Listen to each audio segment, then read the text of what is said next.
एक समय नैमिषारण्य तीर्थ में शौनका आदि 88,000 ऋषियों ने श्री सूत जी से पूछा, हे प्रभु, इस कलयुग में वेद विद्या रहित मनुष्यों को प्रभु भक्ति किस प्रकार मिलेगी तथा उनका उद्धार कैसे होगा। हे मुनिश्रेष्ठ, कोई ऐसा तप कहिए जिससे थोड़े समय में पुण्य प्राप्त होवे तथा मन वांछित फल मिले। वो कथा सुनने की हमारी इच्छा है। सर्वशास्त्र ज्ञाता श्री सूत जी बोले, हे वैष्णव में पूज्य, आप सब में प्राणियों के हित की बात पूछिए।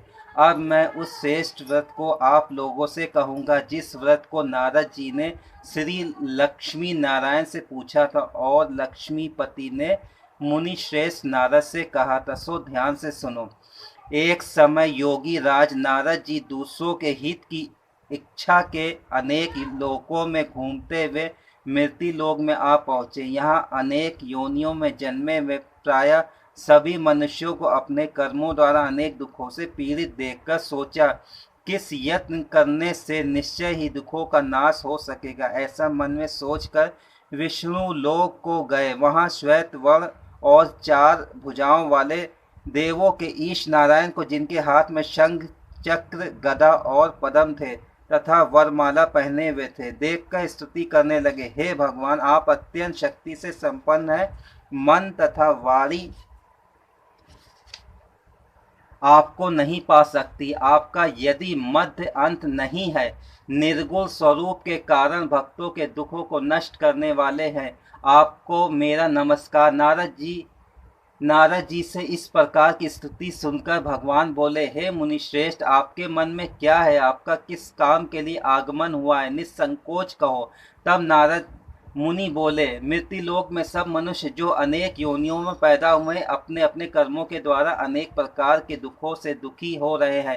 हे नाथ, मुझ पर दया रखते हो तो बताइए कि उन मनुष्यों को सब दुख थोड़े ही प्रयत्न से कैसे दूर हो सकते हैं। श्री भगवान जी बोले, हे नारद, मनुष्यों की भलाई के लिए तुमने बहुत अच्छी बात पूछी है। जिस काम करने से मनुष्य मोह से छूट जाता है वो मैं कहता हूँ, सुनो। बहुत पुण्य देने वाला, स्वर्ग तथा मृत्यु लोक दोनों में दुर्लभ एक उत्तम व्रत है। आज मैं प्रेम वश होकर तुमसे कहता हूँ, सत्यनारायण का व्रत अच्छी तरह विधि पूर्वक करके मनुष्य तुरंत ही यहाँ सुख भोग कर मरने पर मोक्ष को प्राप्त होता है। श्री भगवान के वचन सुनकर नारद मुनि बोले कि उस व्रत का फल क्या है, क्या विधान है, किसने ये व्रत किया है और किस दिन ये व्रत करना चाहिए, विस्तार से कहो। भगवान बोले, दुख शोक आदि को दूर करने वाला, धन धान को बढ़ाने वाला, सौभाग्य तथा संतान को देने वाला, ये व्रत सब स्थानों पर विजय करने वाला है। भक्ति और श्रद्धा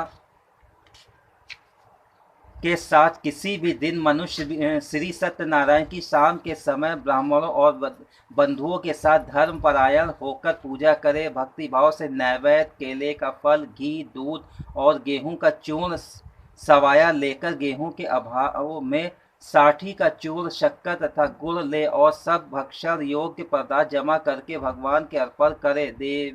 देवों तथा बंधुओं सहित ब्राह्मणों को भोजन करावे। पश्चात स्वयं भोजन करे। नित्य गीत आदि का उच्चारण कर सत्यनारायण भगवान का स्मरण करते हुए समय व्यतीत करे। इस तरह व्रत करने पर मनुष्यों की इच्छा निश्चय ही पूरी होती। विशेषकर कली काल में भूमि पर यही मोक्ष का सरल उपाय है।